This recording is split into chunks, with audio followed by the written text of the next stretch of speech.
Okay, golf equipment and having lessons, and I know, Jason did a video on this a few weeks back, and it's always an interesting subject, and just kind of give you my thoughts on it as well. New golfer, or you're an improving golfer, guess what? The weight of your shaft is huge.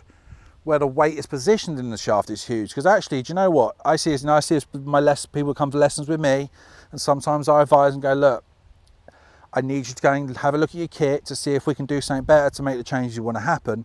Because ultimately, you can actually have a shaft, I've got 130 gram wedge shaft here, which is really quite lumpy because that's my profile. I've also got a heavy grip, which makes head feel really light.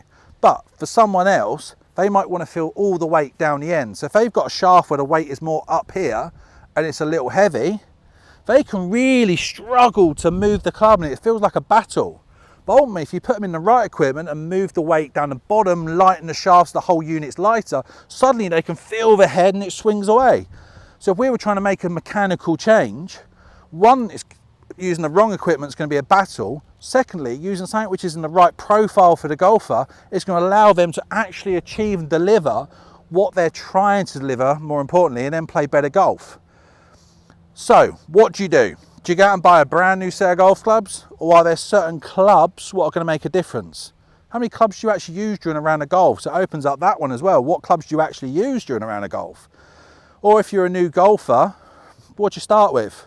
Do you know what? If you're a new golfer, 7-iron, wedge, sand wedge, maybe a rescue, just get a handful of clubs. But get a handful of clubs what are going to be in the right profile for you. Alternatively, start off with something kind of cheap, see what it's like, gives you an idea of where you're going to go to next. Sell the ones you bought first because they're your first set. Getting something which is going to help your game once you understand. Or ultimately, what I do with beginners is, I have lots of different shafts in the bay, and I just get them to hit them.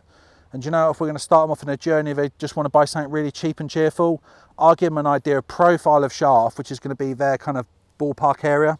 It's not like having a fit, so it's not like if you get a customer who wants to know exactly what they need, send them in for a fit. We make sure they've got the best equipment for them. If you're not quite in that area yet, there is an option for you, and we can make sure you kind of get an informed purchase.